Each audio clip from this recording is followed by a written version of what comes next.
Alright everyone, it's time for the Occult, video number 307, the Pig Man of Stowe and other Vermont legends. And not just that, but also Emily's Bridge, which is also up in Stowe, a Champ, the Bennington Triangle sort of stuff. Vermont manages to compact quite a few significant urban legends into a very small area with a relatively small population. Part of it, I think New England tends to have an advantage when it comes to this, because if you look at the fictional side of what is spooky or paranormal, New England sort of fits the bill. There's a long drawn-out autumn.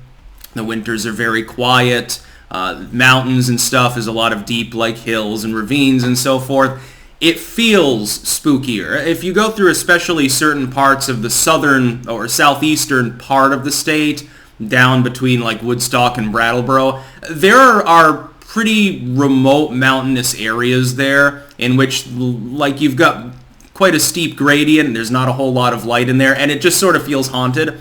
This is the case actually in the Stowe area. There's what's called the Devil's Wash Bowl, which is sort of I think it's actually a crater remnant if I remember correctly, although don't quote me on that.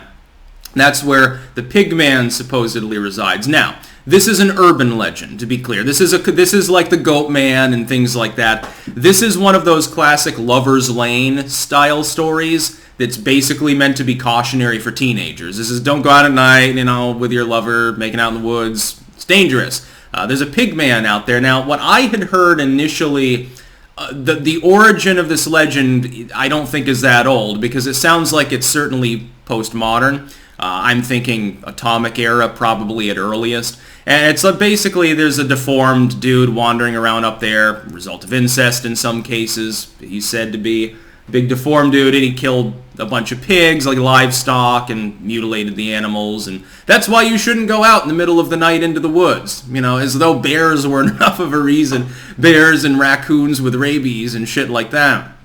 To be clear, though, to my knowledge, this is a fairly recent urban legend, and there are a million doppelgangers of this. Another one, and another legend that is oft repeated, oddly enough, also comes from the Stowe area, which is Emily's Bridge. This is a covered bridge, and again, there are multiple disparate sub-tales to this, that it's haunted because there was in one variation that I've heard, personally in Vermont, girl's there waiting for her lover, he doesn't show up, and she hangs herself. In another variation, the lover kills her, or they kill themselves because they can't elope.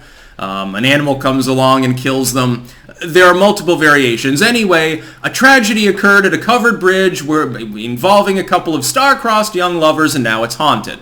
And some variations are... I've actually heard the Gravity Hill phenomenon alluded to, but I think that's a different Emily's Bridge because there are about a dozen of them around the country.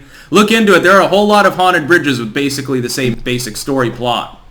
Anyway, feeling hands on you, seeing weird lights, specters, and anomalies of various kinds. It's a classic sort of ghost story. It's funny because there's actually another reason why the state can be a little bit creepy is there are quite a few remnants from especially the Colonial past scattered around the state. You'll find old stone walls from literally the 17th century in some cases, out in the middle of the woods, intertwined with 100-year-old trees, have been abandoned for half of forever. There's a place not far from where I live in Rutland, to the west actually. I can't remember which road it is, but there's actually the remnants of what used to be a little community there. The foundations and a few other odds and ends are still there, nothing else. Everything else has been cleared. That's said to be haunted specifically by a vanishing hitchhiker, sort of similar to a lot of Hispanic tales. The most fun, you could say, legend in Vermont, of course, is Champ. That would be the big one. People outside of the state, typically, they know about Champ, they may know about the Bennington Triangle, they don't know anything about the Pig Man, and they probably have their own Emily's Bridge in their own county. There's probably one for every county in the United States, as long as you have any rivers there. In the desert, they have to build a bridge over some sand dunes, or the Lizard Crossing, I suppose. And of course, Champlain is host to the Lake Champlain monster, Champ for short. Plesiosaur, near extinct variant of whale, some sort of landlocked giant sturgeon from the ocean that evolved. Maybe it's a UFO, maybe it's a submarine. Regardless, I would posit that the lake is large enough that it is at least feasible. It's also quite murky and difficult to sound in some places.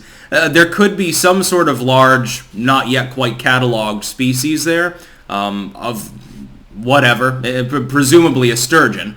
There are certainly sturgeon in the lake that can get 10 feet long, though. This isn't even pseudoscience, so I have a feeling that at least half of the sightings are a floating log or a sturgeon, because if you get someone from, most parts of the country, you get someone from the middle of Ohio, and they see a 10-foot long fish pass their boat, it's a small step to say, well, it was actually 20 feet.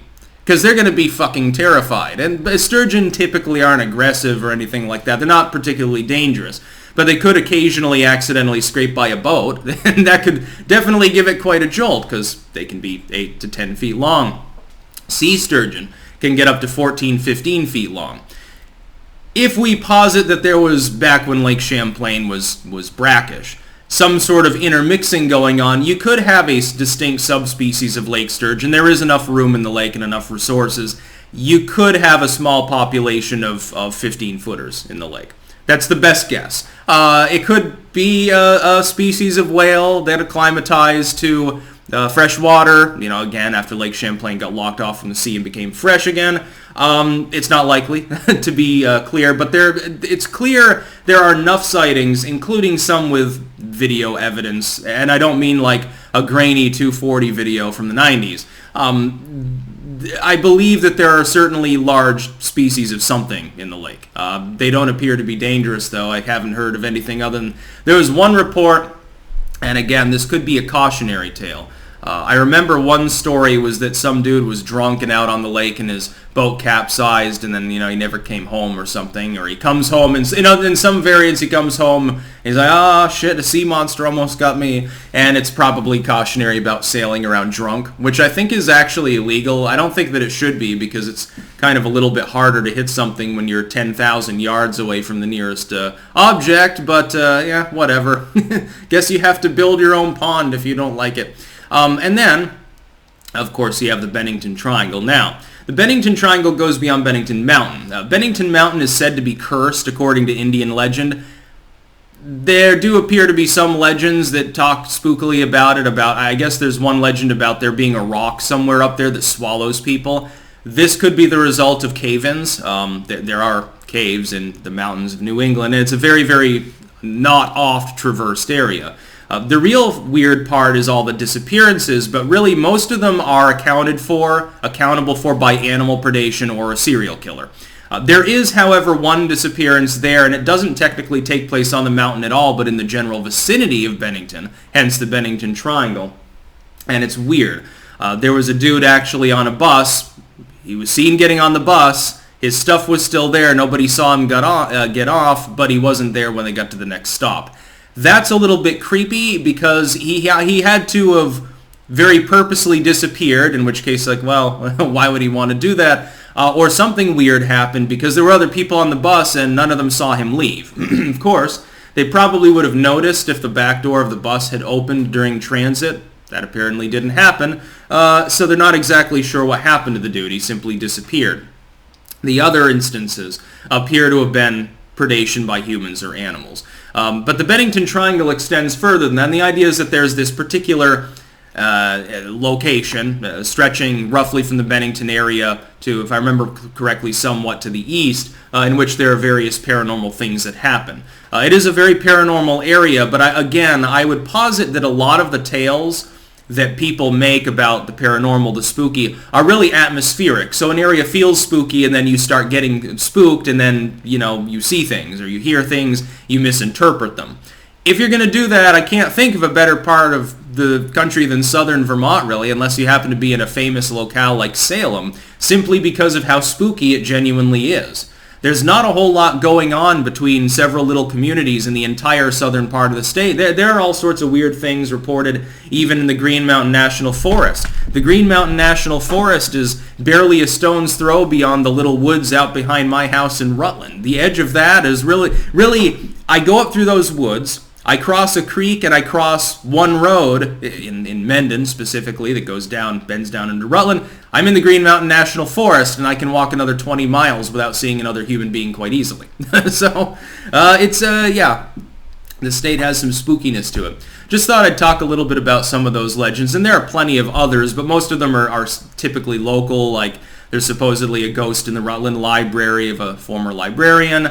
There actually are old jail cells below what's now the Rutland Free Library. I would know because I've actually seen them.